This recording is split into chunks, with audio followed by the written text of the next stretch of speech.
Hello, Brigadiers and Brigadettes. This is your captain speaking. Welcome to my channel. Now let's jump into some hockey content.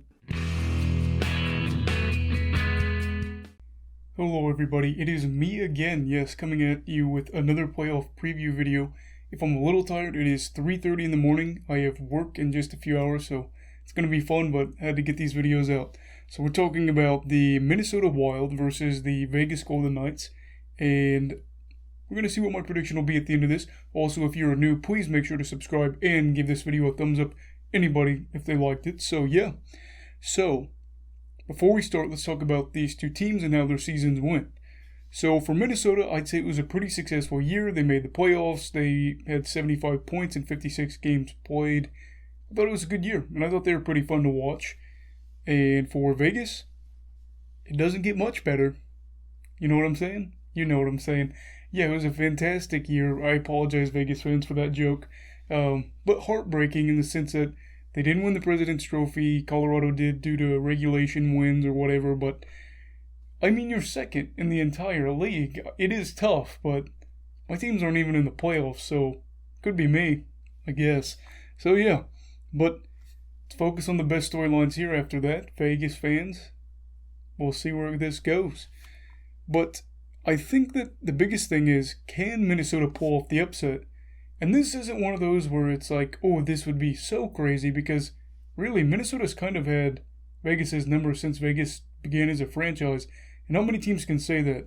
This year, it kind of went with that as well as Minnesota. Again, Vegas is thorn in their side. They were 5-1-2 against them, and they're just tough to play. Maybe it's 5-2-1. I don't know. I might have flipped it. It is a minor mistake there, if it is a mistake, but we'll see. But I do have an interesting thing to say with this breakdown, and that Vegas, I do believe, has won the past 2 games out of the 8 that they played. So maybe they're starting to figure out Minnesota once and for all, which could be bad news for Wild fans, but good news for Golden Knights fans. Now, the weird thing is, I noticed that even when Minnesota wins, it doesn't necessarily mean that they get more scoring chances. Usually Vegas actually ends up with more. Not all the time, but that's the case. But I do notice that if Minnesota wins, they usually get a lot of high danger goals, or they lead it, at least, against Vegas. Now, that's good news and bad news for Vegas, or Minnesota, excuse me, and here's why. So we'll start off with the bad news for Minnesota, and that is that Vegas is the 12th best team at limiting high danger chances against. And that's the bad news. But the good news is Joel Eriksson-Ek is the 7th best player in the league for individual high danger chances for. So he gets a lot of high danger chances. You're 7th in the league. You know, guys like McDavid are the only ones ahead of you, stuff like that. There's actually a few more surprising players at the top of that list, but that's not important. At least not today. But yeah, so we know it can't be a one-man show. We know that it's going to have to be a team effort. The main thing that worries me is that Minnesota is, like, you know, they can score. They can, but I just worry about the offensive depth. I don't know if they've got guys that I'm going to say, I'm going to bank on that guy to provide some big goals.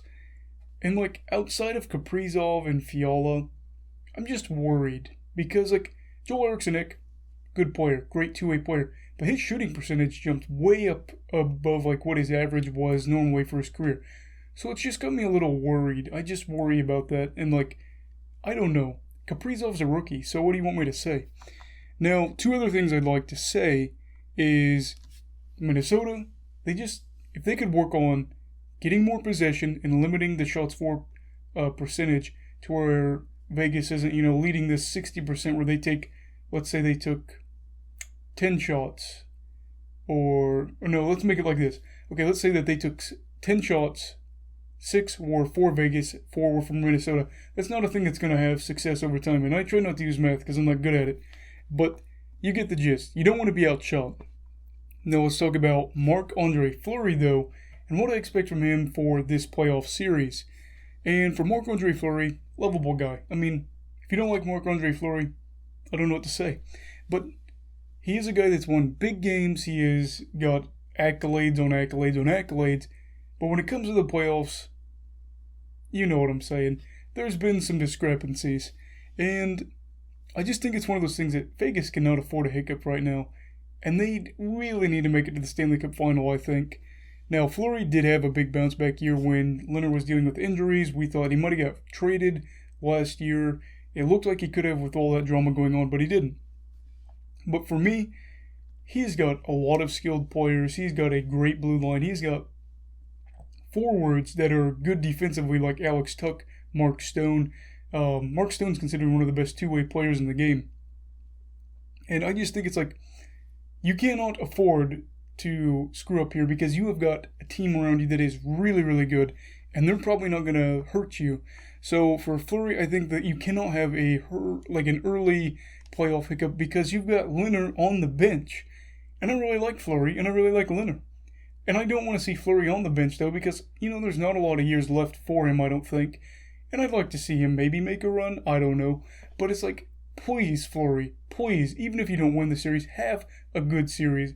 I want the playoff narrative to be a little bit different about you. But I think that that's the thing. I think he can do it. And I don't think... here's what I think it'll happen. I think that if he gets knocked off his game, it'll be early in the series. But I think once he gets some footing, then I think he'll probably lock in. And we'll see how that goes there. And now finally, I haven't done this for any other series, but I thought it'd be a fun thing to do. Switch up the topics a little bit. I want to talk about the consequences or the impact of what would happen if both teams lost or won the series. Now for Minnesota winning the series... We'll go with losing first, actually. I think that'll be better. So, for Minnesota, losing the series wouldn't be that big of a deal. They weren't expected to light it up.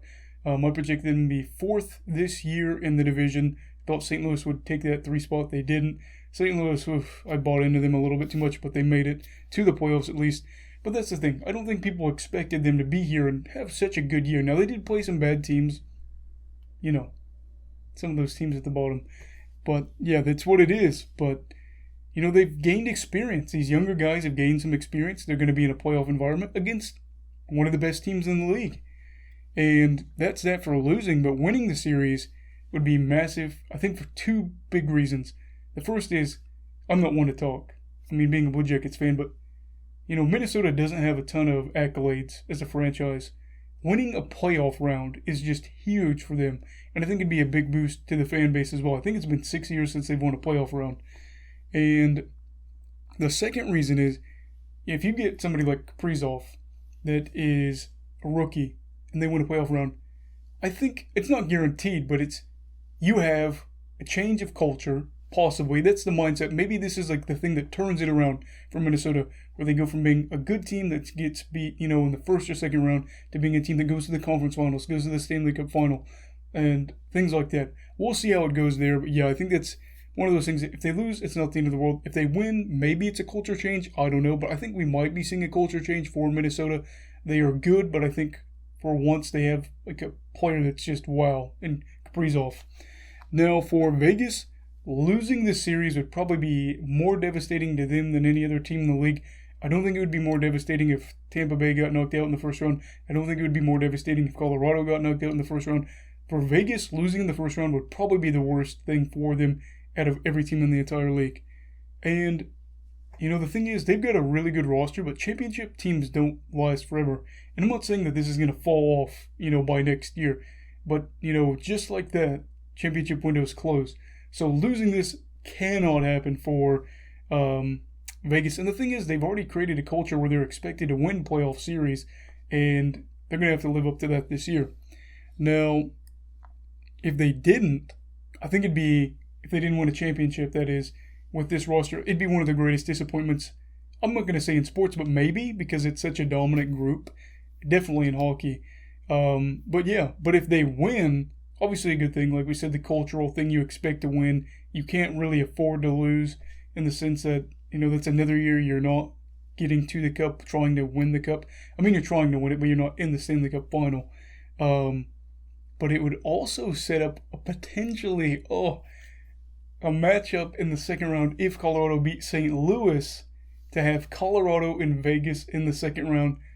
That might end up being better than the Stanley Cup final, I don't know.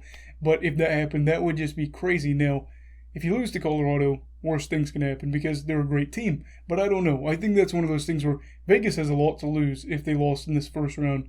And honestly, even if they lost in the second, because their owner has been adamant, I want to win a cup, and I want to do it fast. So patience is one of those things that wears thin if you're somebody that expects things right away. So for the playoff series of the Minnesota Wild versus the Vegas Golden Knights, I will be picking the Vegas Golden Knights in 6. Now, Minnesota could steal this series, but Vegas is really talented, and I think we all know that.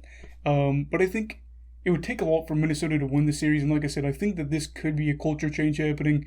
They've got Kaprizov, and they've got some guys that I think could be really good in the future. But I think in general, this is just going to be one of those things that Vegas is just too good right now. They're not ready to topple them just yet. Let me know what you think down in the comments below, whether you agree, disagree, all that good stuff. Please make sure to subscribe. Give this video a thumbs up if you liked it. Everybody, stay safe, have a great day, and stay away from COVID, alright? Goodbye, Brigadiers and Brigadettes. This is your captain signing off. Have a great night.